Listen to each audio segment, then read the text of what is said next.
Hi எல்லாரும் எப்படி இருக்கீங்க? இந்த வீடியோல குடும்பஸ்தன் படத்தோட ரிவ்யூ பார்த்துடலாம்.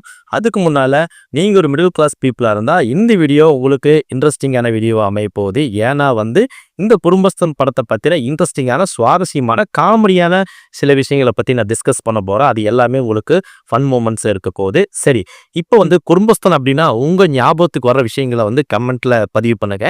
எனக்கு என்ன விஷயம் ஞாபகத்துக்கு வருதுன்னா, குடும்பஸ்தன் அப்படிங்கிறவர் தன்னோட பாக்கெட்ல பணம் இருக்கோ இல்லையோ தன்னோட குடும்பம் தலை நிமிர்ந்து வாழணும், கௌரவமா வாழணும் அப்படின்னு யோசிப்பாரு. அதுக்காக எந்த லெவலுக்கு வேணாலும் இறங்கி வேலை செய்வாரு. அவர்தான் உண்மையான குடும்பஸ்தன் அப்படின்னு நான் நினைக்கிறேன்.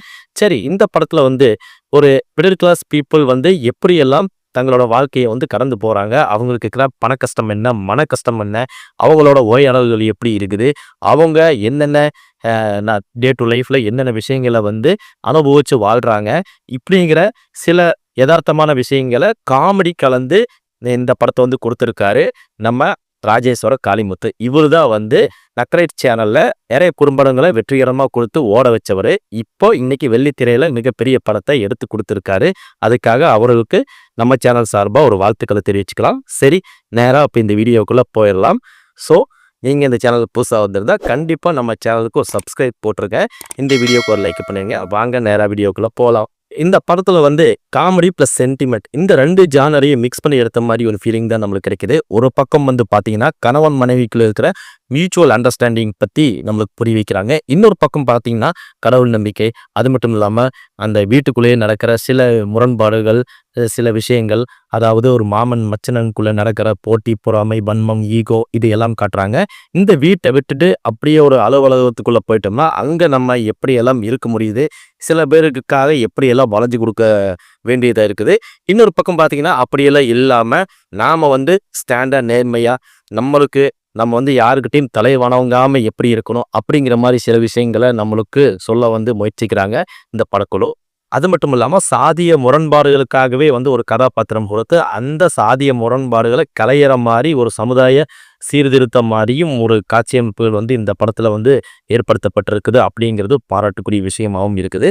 ஓகே, இந்த படத்தோட கதைக்களம் எப்படி இருக்குன்னு கேட்டிங்கன்னா, நம்ம ஹீரோ ஒரு மிடில் கிளாஸ் ஃபேமிலியை சேர்ந்தவர். இவர் ஒரு பட்டியலான பெண்ணை லவ் பண்ணி மேரேஜ் பண்ணிக்கிறாரு. இந்த சூழ்நிலையில் ரெண்டு வீட்லேயுமே எதிர்ப்பு கிளம்புது. இருந்தாலும் பையன் வீட்டில் மட்டும் சேர்த்திக்கிறாங்க.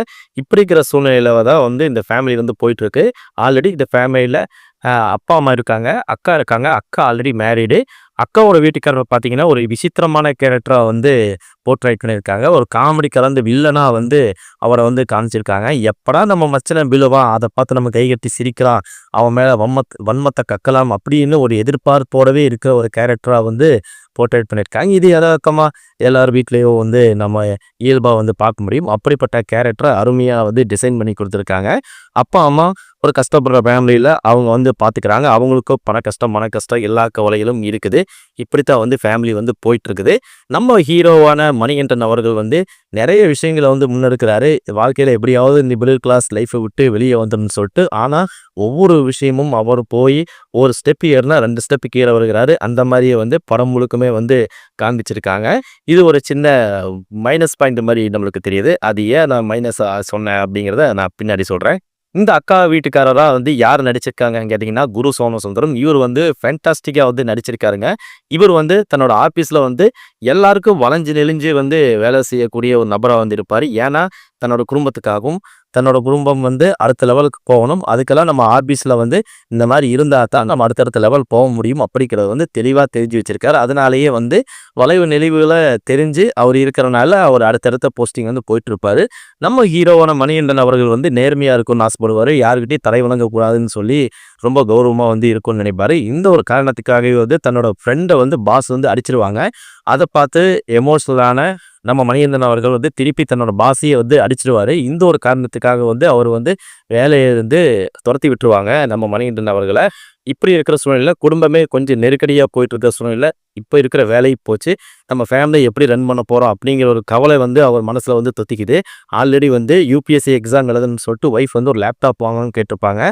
அது மட்டும் இல்லாமல் அவங்க அம்மா ஆன்மீக சுற்றுலா போகணும், வெளியே கோயிலுக்கெல்லாம் போயிட்டு வரணும்னு சொல்லிட்டு அமௌண்ட் கேட்டிருப்பாங்க. அது மட்டும் இல்லாமல் அப்பா என்ன சொல்லியிருப்பாருன்னா, வீடு ரொம்ப பழசாயிடுச்சு, எப்போ வேணால் விழுகிற கண்டிஷனில் இருக்குது, வீடை நம்ம ரெடி பண்ணணும் அப்படிங்கிறதுக்காக ஒரு அமௌண்ட்டும் மிகப்பெரிய அமௌண்ட்டும் வந்து எக்ஸ்பெக்ட் பண்ணிட்டு இருப்பாரு. இப்படி இருக்கிற சூழ்நிலையில் தான் வந்து நம்ம மணிகண்டன் அவர்களுக்கு வந்து ஜாப் வந்து கையை விட்டு போகுது. அடுத்து என்ன பண்ண போறேன்னே தெரியாத ஒரு இக்கட்டான சூழ்நிலையில வந்து மணிகண்டன் வந்து தள்ளப்பட்டிருப்பாரு. இப்படியான நெருக்கடியான சூழ்நிலையை சமாளிக்கத்தான் வந்து நம்ம ஹீரோ அவர்கள் என்ன பண்றாருன்னா வந்து கொஞ்சம் கொஞ்சமா கடன் வாங்க ஆரம்பிக்கிறாரு. ஒரு கடன் அடைக்க இன்னொரு கடன், இன்னொரு கடன் அடைக்க இன்னொரு கடன் அப்படிங்கிற மாதிரி நிறைய கடன்களை வாங்கிடுறாரு. இப்படிப்பட்ட சூழ்நிலையில மாட்டிக்கிட்டு தவிக்கிற நம்ம ஹீரோ எப்படி இந்த பிரச்சனையிலேருந்து வெளியே வந்தாரு அப்படிங்கிறது தான் வந்து இந்த படத்தோட மீதி கதையாவது இருக்குது. இது நடுவில் வந்து என்னதான் ஒரு சென்டிமெண்ட்டான ஒரு ட்ராமாவா இருந்தாலும் இந்த படம் வந்து ஒரு முக்கியமான டைரக்டர், அதாவது ஒரு ஃபன்னா ஒரு யூடியூப் சேனல் நடத்துகிற ஒரு காமெடி சேனல் நடத்திட்டு இருக்க ஒரு டைரக்டர் கைக்கு போகும்போது இந்த சீரியஸான கதையும் கூட கொஞ்சம் காமெடி ட்ராக்ல போய் முடிகிற மாதிரி இருக்குது. ஆனாலும் இந்த சென்டிமெண்ட் இந்த காமெடி நல்லாவே ஒர்க் அவுட் ஆயிருக்குது அப்படின்னு தான் வந்து நம்மளுக்கு தோணுது. இந்த கடன் வாங்குற விஷயத்தை பற்றி பேசும்போது எனக்கு ஒரு சின்ன விஷயம் வந்து சொல்ல தோணுச்சு. என்னன்னா வந்து இப்போ இந்த ஆன்லைன் பிளாட்ஃபார்ம்லாம் வந்து லோன் கொடுக்குறாங்க, கடன் கொடுக்குறாங்க நிறையா. அதுவும் பார்த்தீங்கன்னா 10% 20% வட்டிக்கு வந்து கடன் கொடுக்குறாங்க. பொதுவாக நம்ம வந்து கொஞ்ச நாளைக்கு முன்னாடியெல்லாம் வந்து நம்ம கடன் வாங்குறதா இருந்தால் கடன் கொடுக்குறவங்க சில ஆட்கள் இருப்பாங்க. அவங்ககிட்ட போனீங்கன்னா பார்த்தீங்கன்னா 1% வட்டி 2% வட்டியெல்லாம் இருக்கும். அது தாராளமாக வாங்கலாம். ஆனால் இப்போ அஞ்சு ரூபா வட்டி வரைக்குமே வந்துடுச்சு. இதே வந்து ஆன்லைனுக்கு போகும்போது 10% 20%ங்கிற மாதிரி எல்லாம் வட்டி வந்து ரொம்ப அதிகமான அப்நார்மல் வட்டியெல்லாம் வந்து வசூல் பண்ணுறாங்க. இப்படி இருக்கிற ஆன்லைன் பிளாட்ஃபார்மை திறந்து விட்டுட்டு இன்றைக்கி நிறைய பேரோட லைஃப்பில் அந்த கடனுக்குள்ளேயே மூழ்கி வந்து அதுலேயே வந்து முடிஞ்சு போகிற அளவுக்கு வந்து வாழ்க்கை வந்து இப்போ போயிட்டுருக்குது. இஎம்ஐங்கிற ஒரு ஆப்ஷனு கொண்டு வந்து இஎம்ஐயும் கூட கட்ட முடியாத சூழ்நிலை இருக்கும்போது இப்படி 10% 20%க்கு கடன் வாங்கினா நம்ம நிலைமை என்ன ஆகும் அப்படிங்கிறத யோசிச்சு பாருங்கள். தயவு செஞ்சு யாருமே வந்து ஆன்லைன் ஆப் மூலமாக வந்து தயவு செஞ்சு கடனோ லோனோ வாங்கிடாதீங்க. வாங்கினா வாழ்நாள் முழுவதும் கட்டினாலும் தீராது. நம்ம பேர பசங்க கொண்டு கட்ட வேண்டியது வரும். அதனால் எக்காரணத்துக்கு வந்து இந்த மாதிரி விபரீதமான ஆன்லைன் ஆப் மூலமாக தயவு செஞ்சு கடன் வாங்குறத வந்து இம்மிடியட்டாக ஸ்டாப் பண்ணிடுங்க. எதுவாக இருந்தாலும் நீங்கள் வந்து உங்கள் கையில் ஒரு பொருள் இல்லைன்னா அந்த பொருளுக்கு உண்டான காசு சேர்த்துற வரைக்கும் பொறுமையாத்து சேர்த்திட்டு அந்த கடன் இல்லாத வாழ்க்கையை வந்து அனுபவிக்க முயற்சி பண்ணுங்க அப்படிங்கிறதா நம்மளோட தாழ்மையான வேண்டுகோள். சரி, இப்போ இந்த கதையில் வந்து மீதி என்னென்ன விஷயங்கள் நடக்குது அப்படிங்கிறத பார்த்துருவோம்.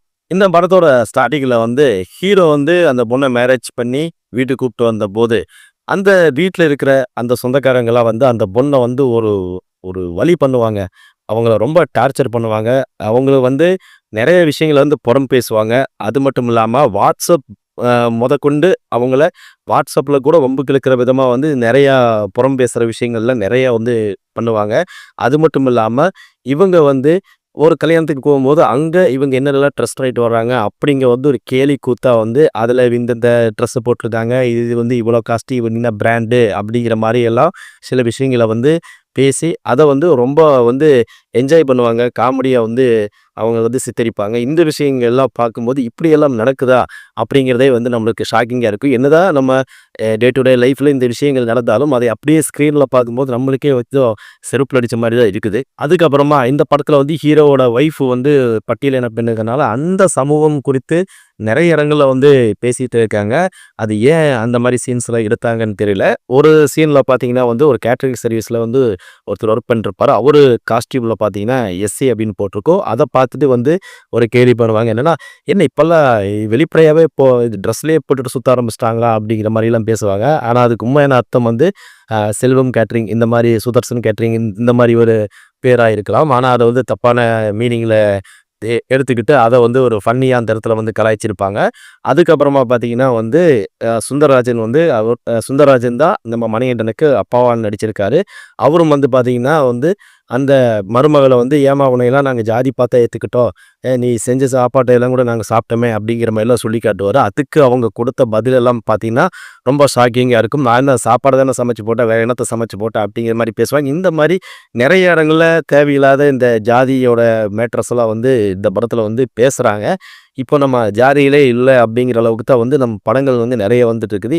ஆனால் இந்த படங்களை நிறைய இடத்துல அதை சொல்லி காட்டுறாங்க. எதுக்கு இந்த கம்யூனிட்டி பேஸ்டு படங்கள் இன்னும் வந்து எடுத்துகிட்டு இருக்காங்க அப்படிங்கிறது இன்னும் நம்மளுக்கு பிடிபட மாட்டேங்குது. இந்த படத்தில் நம்ம வேடிக்கையாக பார்த்த விஷயங்கள் என்னென்னா வந்து இந்த வாட்ஸ்அப்பில் புரளி பேசுகிற விஷயங்கள் வந்து ரொம்ப வேடிக்கையாக இருந்தது. அது மட்டும் இல்லாமல் மணிகண்டன் வந்து இந்த டாய்லெட்டில் போய் வந்துட்டு தண்ணியை திருகி விட்டுட்டு குமுறுவார். தன்னோட மனக்குமுறல்களெல்லாம் வந்து டாய்லெட்டில் தானே பேச முடியும் அப்படிங்கிற மாதிரி ஒரு சீன் இருக்கும். அந்த சீன் வந்து ரொம்ப ஃபன்னியாக காமெடியாக இருந்தது. அது மட்டும் இல்லாமல் இவங்க அப்பா அம்மாவுக்கு 60ஆம் கல்யாணம் நடக்கும். அங்கே ஒரு ஃபோட்டோ ஷூட் நடத்துவாங்க. அங்கே நடக்கிற காமெடியான மூமெண்ட்ஸ் எல்லாம் வந்து வேறு லெவலில் ஃபன்னாக இருக்கும். அதுவும் வந்து ரொம்ப ஜாலியாக என்ஜாய் பண்ணுற விதமாக இருக்கும்.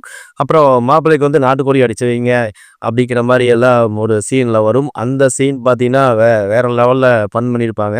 அதுவும் நம்ம கோயம்புத்தூர் லாங்குவேஜில் இந்த படத்தை பார்க்கும்போது இன்னுமே வந்து நம்மளுக்கெல்லாம் வந்து ரொம்ப ரொம்ப ஒரு பக்கத்தில் இருக்கிற ஒரு ஃபீல் வந்து நம்மளுக்கு கிடைக்கும். ஏன்னா நம்ம லாங்குவேஜில் பேசி அந்த ஸ்க்ரீனில் பார்க்கும்போது நம்மளுக்கு கொஞ்சம் நெகிழ்ச்சியாக இருந்துச்சு அப்படின்னு தான் சொல்ல முடியும். மற்ற மாவட்டங்கள்லேருந்து பார்க்குறவங்களுக்கு கோயம்புத்தூர் லாங்குவேஜ் இன்னுமே வந்து இனிமையாக இருக்கும்.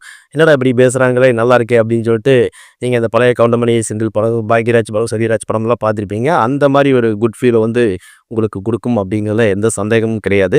எமோஷனலான சீனுன்னு பார்த்தீங்கன்னா மணிகண்டன் அவர்கள் வந்து இந்த பணம் தான் நான் தான் பணம், இந்த பணத்துக்கு உண்டான மதிப்பும் அதுக்கு உண்டான சிறப்பும் வந்து என்கிட்ட இல்லை அப்படிங்கிற மாதிரி எமோஷ்னலாக வந்து பேசுவார். அது மட்டும் இல்லாமல் பணம் இல்லாமல் ஒரு குடும்பத்தினால எப்படி அந்த குடும்பத்தை சமாளிக்க முடியும் அப்படிங்கிற மாதிரி ஒரு சுச்சுவேஷனுக்கு வந்து தள்ளப்பட்டிருப்பார். சுத்தமாக ஒரு பைசா கூட இருக்காது. ஆனாலும் குடும்பத்தை காப்பாற்ற வேண்டிய சூழ்நிலையில் இருப்பார். அந்த ஒரு எமோஷ்னலான சென்டிமெண்ட்டான சீனரியெல்லாம் நம்ம எல்லாம் உருக வச்சிருக்காரு நம்ம மணிகண்டன் அவர்கள்.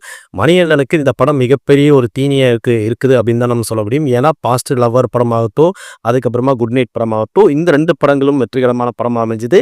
அதுக்கப்புறமா தேடா இந்த படம் வந்து ஒரு சூப்பர் டூப்பர் படமாக வந்து அமைய போகுது. ஏன்னா மணிகண்டன் இந்த படத்தில் வேற லெவலில் நடிச்சிருக்காரு. இந்த படத்தோட மெயின் பில்லரே வந்து பார்த்தீங்கன்னா மணிகண்டன் தான். அந்த அளவுக்கு நடிப்பை வந்து வெளிப்படுத்தியிருக்காரு. அதே அளவுக்கு இந்த படத்தோட டைரக்டரும் வந்து மணிகண்டன் கிட்ட இருந்து அந்த அளவுக்கு வேலையை வந்து வாங்கியிருக்காரு.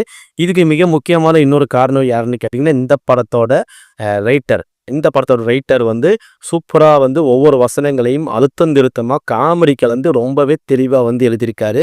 அவர் தான் நம்ம பிரசன்ன பாலச்சந்தர். இவர் வந்து யூடியூப்லேயே பார்த்தீங்கன்னா இவரோட ஸ்டோரிஸ் நிறைய இருக்குது. இவர் வந்து அந்தளவுக்கு சூப்பரான ரைட்டிங்கை வந்து பண்ணக்கூடிய ஆள். ரொம்ப என்ன சொல்கிறது, ஹியூமராகவும் எழுதுவார், அதே சமயம் சென்டிமெண்ட்டாகவும் எழுதக்கூடிய ஒரு நபர்.